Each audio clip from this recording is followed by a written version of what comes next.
नमस्कार दोस्तों, आज इस वीडियो के अंदर मैं आपको एक इंपॉर्टेंट जानकारी बताने के लिए आया हूं। Recently Uttar Pradesh bar council के द्वारा यहां पे एक नई अपडेट जारी करी गई है कि अगर आपको सर्टिफिकेट ऑफ प्रैक्टिस चाहिए तो आपको फॉलोइंग फीस पे करनी पड़ेगी, तब जाके आपको सर्टिफिकेट ऑफ प्रैक्टिस आपके हाथों में दिया जाएगा। और अगर आपको और कोई भी सर्टिफिकेट अगर चाहिए जो यहां पे मेंशन करा हुआ है तो उसके लिए आपको फीस पे करनी पड़ेगी। उसके बाद ही आपको ये सारे के सारे हम बेनिफिट्स प्रोवाइड कराएंगे। और यहाँ पे उत्तर प्रदेश बार काउंसिल के द्वारा एक अपनी नोटिफिकेशन जारी करके जो प्रस्ताव के नाम से ये मेंशन है, तो उन्होंने एक ये डिटेल भी बता दी गई है कि हम जो आपसे फीस चार्ज करेंगे ना सीओपी के रिगार्डिंग या एनी अदर फॉलोइंग चीजों के बारे में, हम जो फीस आपसे चार्ज करेंगे तो उसका इस्तेमाल हम कहां कहां करेंगे या करते आए हैं या पिछले साल हमने कहां कहां करी है, तो उसका पूरा का पूरा आपको अकाउंटिंग डिटेल्स प्रोवाइड करा दी गई है, ताकि आपके मन में भी एक क्लैरिटी रहेगी कि मैं जो बार काउंसिल उत्तर प्रदेश को पैसे दे रहा हूं वो बार काउंसिल मेरे पैसे को कहां इस्तेमाल करेगी। तो वो सारी डिटेल्स भी बता दी गई है। तो मैं भी आपको वीडियो के माध्यम से ये पूरी की पूरी नोटिफिकेशन और सीओपी की फीस की जो डिटेल्स है वो बता देता हूं। तो वीडियो को स्टार्ट करते हैं। तो ये नोटिफिकेशन है 2 पेज की, ये हिंदी के अंदर है, इसको ट्रांसलेट करके मैंने यहाँ पे अपना रखा हुआ है ताकि आपके दिमाग में भी समझ में आ पाए। तो यहाँ पे bar council of Uttar Pradesh ने बोला है कि पिछले साल हमने 24.6 करोड़ रुपए जो है ना खर्च करे हैं सारे कामों के लिए। तो वो कहां कहां खर्च करे हैं आपको भी पता होना चाहिए। तो यहाँ पे मेंशन करा है कि हमने एम्प्लॉयज की सैलरी जो है ये 4.6 करोड़ है, ठीक है, 46 करोड़ नहीं है, 4.6 करोड़ तो हमने एम्प्लॉयज की सैलरी देने में खर्च कर दिए।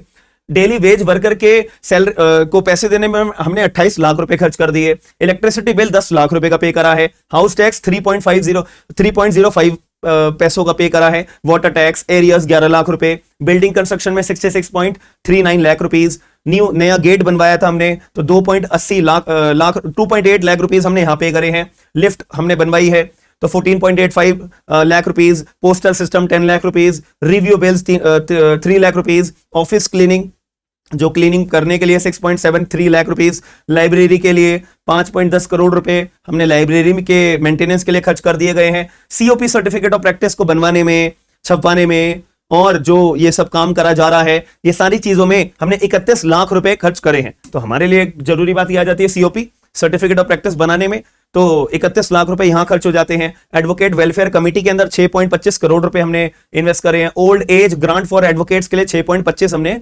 करोड़ रुपए यहां पे इन्वेस्ट करे हैं।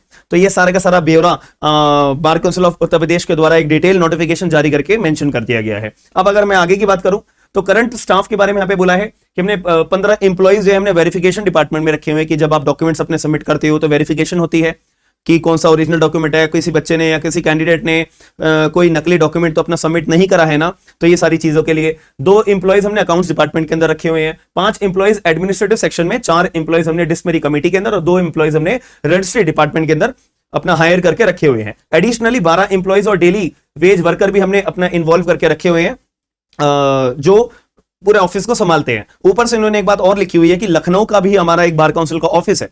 लखनऊ के बार काउंसिल का ऑफिस का जो खर्चा है वो अलग है, वो इसमें 24 करोड़ रुपए के अंदर इंक्लूड नहीं होता है। ये भी बात बता दी है। अब इन्होंने क्या बोला है कि भाई हम आपसे अब पैसे जो चार्ज करेंगे ना आप लोगों से सर्टिफिकेट ऑफ प्रैक्टिस के लिए वगैरह वगैरह, तो वो उसके बारे में डिटेल्स बताई हुई है। तो जो ये पैसे चार्ज करे जाएंगे, जो भी फीस मैं आपको बता रहा हूं, अब जो ये बताने वाला हूं, तो ये 15 मई 2025 से लागू कर दिया जाएगा ये रूल। अगर आप 15 मई 2025 से पहले अपनी सीओपी के लिए अप्लाई कर चुके हो, कोई फॉर्मेलिटी वगैरह आप जो होनी चाहिए वो कर चुके हो तो ठीक है, लेकिन अब 15 मई को या 15 मई के बाद अगर आप सीओपी लेने के लिए जाने वाले हो तो आपको ये फीस पे करनी मैंडेटरी है। ये बात को याद रखिएगा। ये नए रूल्स हैं, ये 15 मई 2025 से लागू हो गए हैं। तो यहां पे क्या बोला है, सर्टिफिकेट ऑफ प्रैक्टिस की फीस क्या रहेगी, 5,000 रुपए। अगर आप जनरल कैटेगरी या ओबीसी कैटेगरी से बिलोंग करते हो तो 5,000 रुपए आपको देने पड़ेंगे।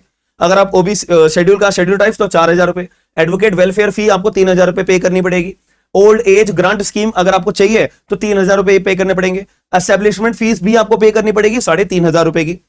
तो अगर हम इसका टोटल करेंगे तो जनरल या ओबीसी वालों से पैसे लिए जाएंगे 14,500 रुपए, और अगर आप शेड्यूल कास्ट शेड्यूल ट्राइब से बिलोंग करते हो तो आपसे पैसे लिए जाएंगे 13,500 रुपए। अब ये पैसे आपको कैसे देने हैं, कैश में देने हैं, पेटीएम करने हैं, यूपीआई करना है? नहीं, आपको डीडी बनवाना है, बैंक का ड्राफ्ट बनवाना है। किस नाम से बनवाना है, तो यहां पे लिखा है bar council of Uttar Pradesh Prayagraj के नाम से आपको डीडी बनवाना है और ये डीडी बनवा के सबमिट करना है। उसके बाद डीडी बनवाने के बाद फिर आपकी फीस अगर पे हो जाएगी, देन उसके बाद आपको सारी फॉर्मेलिटीज यानी सीओपी और ये जो आप पैसे पे करोगे आपको दिया जाएगा। अब इसके बाद एक छोटा सा सवाल, और एक डेकोरेशन फॉर्म भी होता है 250 रुपए का, वो भी आपको चाहिए तो उसके लिए आप यूपीआई कर सकते हो या कैश पेमेंट कर सकते हो, डीडी बनवा सकते हो, ये अलाउड है। अब यहाँ पे एक बात और बोली हुई है कि ये जो फीस हम कलेक्ट करेंगे फॉर सर्टिफिकेट ऑफ प्रैक्टिस वगैरह के लिए, आइडेंटिटी कार्ड्स के लिए, तो ये हम उसके लिए पहले तो आपसे फीस कलेक्ट कर रहे हैं, पहली बात। दूसरी बात यहाँ पे क्या बोली गई है कि ये जो एडवोकेट का वेलफेयर फंड है ना, जो हम आपसे पैसे ले रहे हैं, तो ये हम उन वकीलों के लिए इस्तेमाल करेंगे जैसे कि वकील बीमार हो जाता है, कोई बीमारी हो जाती है, देन उन वकील को अगर फाइनेंशियली दिक्कत है तो फाइनेंशियली सपोर्ट करने के लिए एडवोकेट वेलफेयर कमेटी से पैसा निकाल के उन वकील साहब की हम मदद करेंगे। ठीक है, ये बात बोल दी गई है। और पहले क्या हुआ करता था ना कि एडवोकेट वेलफेयर फंड में से पैसा निकाल के कहीं और इस्तेमाल भी किया जाता था, कोई कंस्ट्रक्शन करवाने में या कोई और अदर जरूरी चीजों के अंदर। लेकिन यहां पे एक लाइन लिख दी गई है कि अब जो है हम एडवोकेट वेलफेयर कमेटी के अंदर जो ये फंड हम जमा करेंगे ना, बस अब जो है ये फंड को हम केवल बीमार एडवोकेट्स के लिए इस्तेमाल करेंगे और कोई चीजों के लिए हम इस्तेमाल नहीं करेंगे। ठीक है जी। और ये बोला है ओल्ड एज ग्रांट स्कीम के लिए जो हम आपसे पैसा चार्ज कर रहे हैं, तो इनको फायदा कौन उठा सकता है? ये वो वकील उठा सकते हैं जिनकी उम्र 70 साल से ऊपर क्रॉस हो चुकी है, तो वो वकील इन पैसों से अपना फायदा उठा सकते हैं, इस फंड से पैसा उठा सकते हैं, यानी कि ओल्ड एज ग्रांट स्कीम से फायदा उठा सकते हैं। और जो अपने एस्टेब्लिशमेंट फीस के तौर पे हम आपसे पैसा अगर जो चार्ज कर रहे हैं, तो वो जैसे कि salaries, house tax, building construction, lift, postal system, maintaining advocate record. ठीक है, तो हमारा ऑफिस है तो आप लोगों का ही रिकॉर्ड मेंटेन करने के लिए हमारे को खर्चा चाहिए होगा, तो वो खर्चा हम एस्टेब्लिशमेंट फीस के तौर पे आपसे चार्ज करेंगे। तो उन्होंने एक बात ये भी क्लैरिफाई कर दी गई है कि जो आपसे फीस चार्ज करी जा रही है ना 14,500 रुपए या 13,500 रुपए एज अ केस में भी, तो वो इस्तेमाल कहां होगी, तो ये बता दिया गया है। एडिशनल ये बोला हुआ है कि अगर मान लेते हैं मैं एक एडवोकेट हूं और मैं आगे बाहर अब्रॉड जाना चाहता हूं पढ़ाई करने के लिए, तो मुझे एक सर्टिफिकेट की रिक्वायरमेंट होती है, जिसको कैरेक्टर सर्टिफिकेट आप बोल लीजिए या गुड स्टैंडिंग सर्टिफिकेट का नाम दे दीजिए। अगर आपको वो चाहिए तो उसके लिए आपको 25,000 रुपए पे करने पड़ेंगे।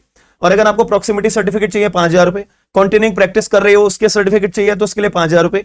और अगर आप रिजम्पशन ऑफ प्रैक्टिस मान लेते हैं, मैंने पहले एज एन एडवोकेट अपना एनरोल्ड करवाया और उसके बाद मैं कहीं जॉब करने लग गया, तो फिर मैंने अपनी प्रैक्टिस को सस्पेंड कर दिया, फिर जॉब करने लग गया, तो जॉब से मैं क्विट हो गया, दोबारा एडवोकेसी में आया हूं, तो मेरे को अगर रिज्यूम करना है अपने प्रैक्टिस के अंदर तो 35,000 रुपए आपको पे करने पड़ेंगे, ये आपका एडिशनल चार्ज होगा।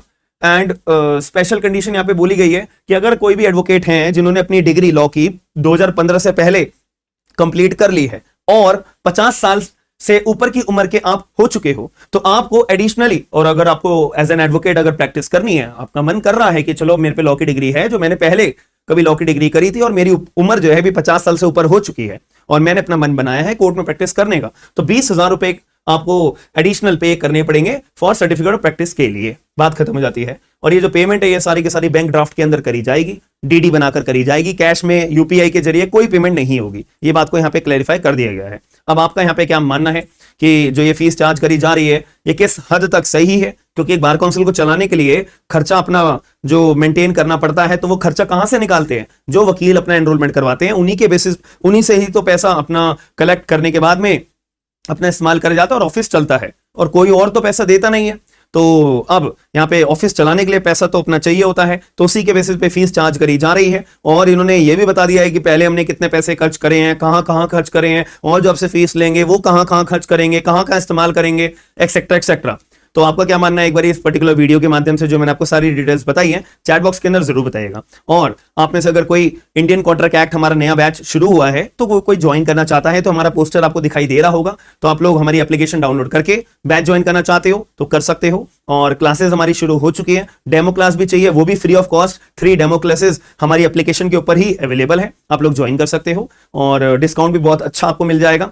तो आपको अगर कोई भी क्वेरी आती है तो एप्लीकेशन पे हमें मैसेज करके अपनी क्वेरी को सॉल्व कर सकते हैं। बाकी अगर वीडियो पसंद आई है और आपका क्या सजेशन है पर्टिकुलर इस मुद्दे के रिगार्डिंग, तो मुझे कमेंट बॉक्स के अंदर जरूर बताएगा। और वीडियो को लाइक जरूर करना, क्योंकि जितने ज्यादा लाइक होते हैं ना उससे मुझे पता लगता है कि मेरी जो बात है वो आप तक पहुंच चुकी है। तो वीडियो को लाइक करके शेयर करके लोगों को अवेयर जरूर करिएगा। मिलते हैं नेक्स्ट वीडियो के अंदर। थैंक यू, धन्यवाद।